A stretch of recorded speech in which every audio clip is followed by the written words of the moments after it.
Some 4 decades ago, a vehicle made its slow way from Philadelphia to Pittsburgh along the Pennsylvania Turnpike. Inside was a dog, a book of old master drawings, and 2 art students.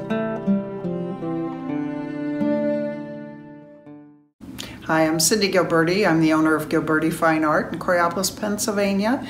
We're a newer gallery here in a town that we hope is enjoying a renaissance of sort. And I'm pleased and quite privileged to have Russ Recchion's artwork on exhibit in the gallery. Russ, it's so nice to see you again. Where are you? John, how you doing? Good, good. I'm in Tucson, Arizona. We've been here since 2000. I've got a studio that I rent in the downtown arts district. Your show in Coraopolis, my sister told me about it, so I went over and saw it. It's terrific. A friend of mine from high school was actually supposed to have a show, and he wasn't quite ready, and he suggested that I should take it. I was a little hesitant at first, but I had some paintings there that were at my mother's house that I was getting ready to ship back after she passed away. And I ended up shipping some others from my studio here in Tucson just to give it a little more variety.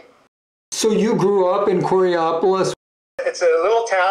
I actually grew up in Moon Township, but my father had a business in Coraopolis, dry cleaning and tailoring business. And as you know, being in Swickley, it's right across the river. So I used to go around along the river and paint, and one of the big paintings in the show was right near the Swickley Bridge, looking down the river. That was done while we were at the academy. I pulled the car off the side of the road right by the bridge, climbed up on top of that hill, did a couple small sketches in oil, and then I ended up composing the whole thing at the studio in Philadelphia for the show. Seeing a painting like that, it's just so emotional in a way because it brings back childhood memories of the river. And the nice thing about that painting, it has the 3 modes of transportation on the Ohio River. There's the highway, then there's the train track, and then the barge on the Ohio River. So all 3 of them are right there, and they all kind of lead into Coraopolis.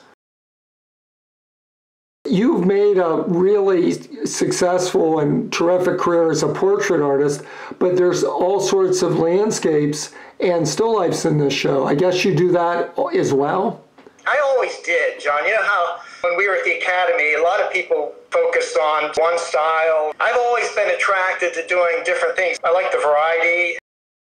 I may work on a portrait for days at a time, and then I just feel like I want to get out and paint landscape. There's a really active group in Tucson, the Tucson Plein Air Painters. I joined that when we first moved here. I was the president of that for the last couple years. It's a very active group of landscape painters. We've now changed the name to Sonoran Plein Air Painters just to encompass more artists around the Arizona area, not just Tucson. We go out every week and paint landscape, and it's really been a great community of friends. Yeah, we get together. In fact, 2 weeks ago, one of the members invited us to his 3.5 acres right against the mountains.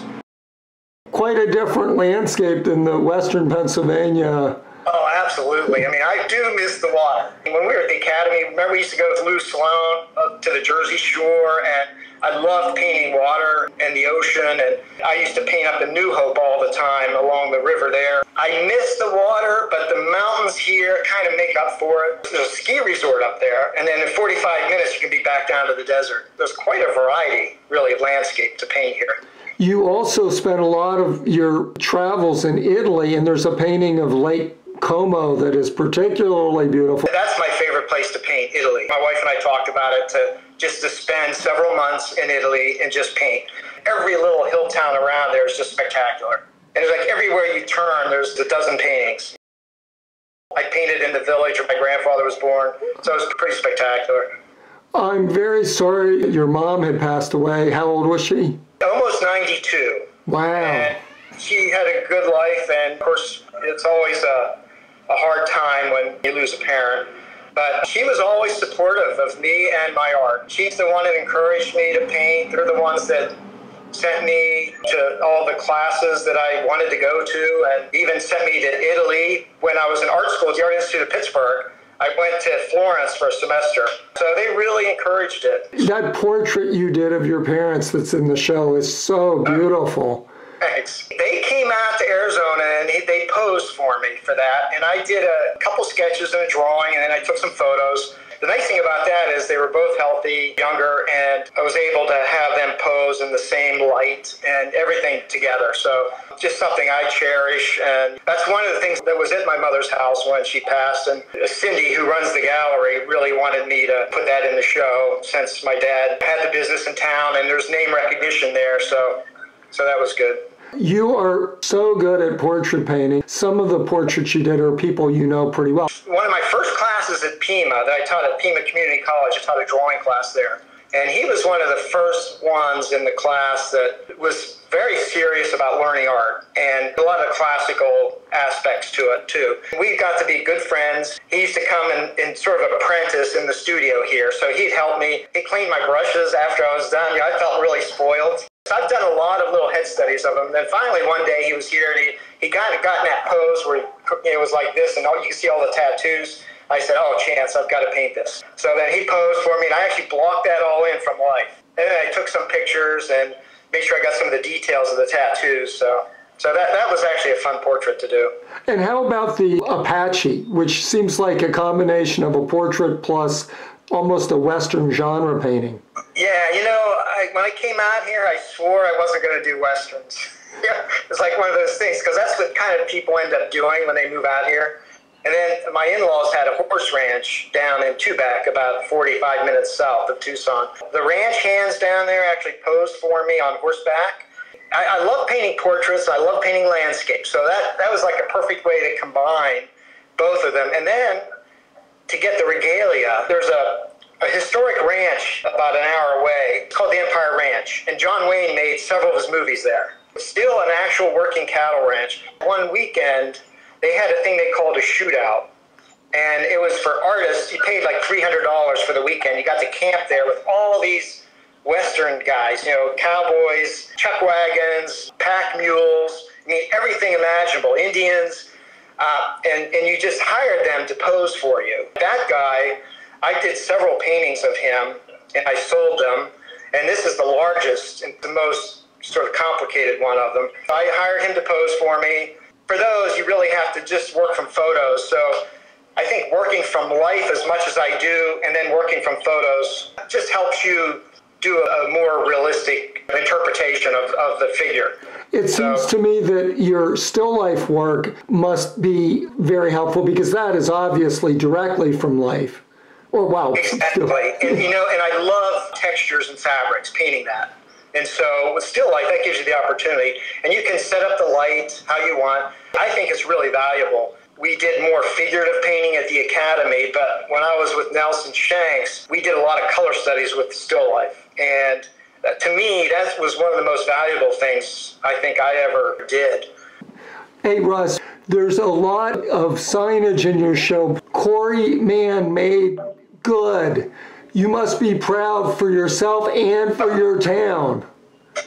Yeah, well, Coraopolis has been a great experience for me growing up in Moon Township, and I love the area. Pittsburgh is a very painterly city, as you know, and when I was at the Art Institute of Pittsburgh, there was Henry Kerner. There were some pretty interesting artists who taught at the Art Institute of Pittsburgh. This is a great area, and I think growing up there and having the opportunities that I had the chance to go to Philadelphia to the Academy, it was just pretty amazing. One of our teachers at the Academy was named Arthur DaCosta, and he was the most traditional teacher in terms of the old master techniques. Russ learned a lot from him. Here's Russ in his telltale plaid pants right next to Arthur DaCosta. Russ, what was your experience with the Gilberti Gallery? Yeah, well, Cindy Gilberti did a beautiful job with the show. She had a nice crew of helpers. They were just fantastic with the show. It's going to be up till the end of June. I live in Ocean City, New Jersey now, thousands of miles from Tucson. But the fondness I felt in art school for Russ has endured. But back in the day, there was this one little incident, barely worth mentioning. 40 years ago, as Russ and I made our long drive across the Pennsylvania Turnpike, we weren't the only creatures in the vehicle with a voracious appetite for art. It's amazing that we grew up about the same age across the river from each other, but did not meet until we went to the academy. And I have to say, of all the people at the academy, you are definitely one of the nicest people I've ever met there. Well, thank you. And I want to apologize about your anatomy book. It was a book of old master drawings. He just chewed the corner of it. It didn't hurt the drawings at all. I know, I felt really bad. No.